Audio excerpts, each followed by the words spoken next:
səni məndən almağa.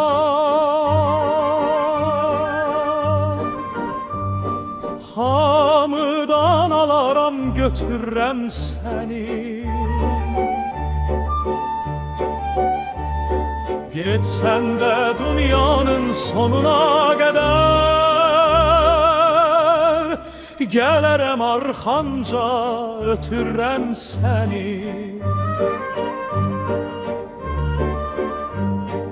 Sən gözəllərin şahı-yafət, bir sənə salmışam mehri məhəbbət.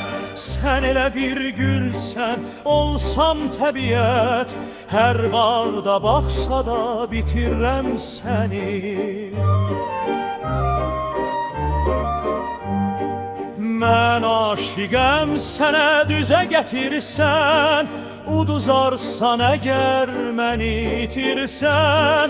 Sən məni bircə arzuma yetirsən, bütün arzulara yetirəm səni.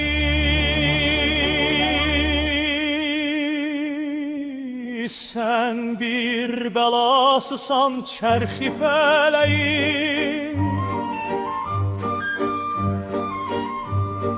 yıxdı məni fitnə sözün kələyin.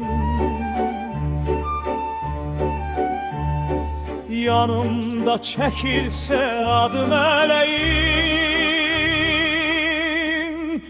gözümün önünə getirirəm səni.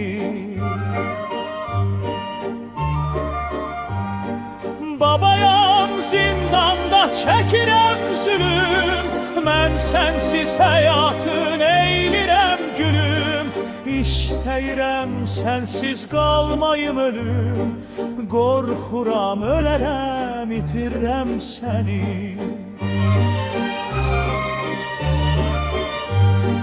Mən aşiqəm, sənə düzə gətirsən, uduzarsan əgər məni itirsən. Sən məni bircə arzuma yetirsən, bütün arzulara yetirəm səni.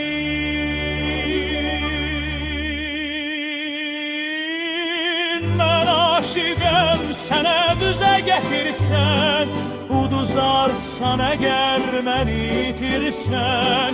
Sən məni bircə arzuma yetirsən,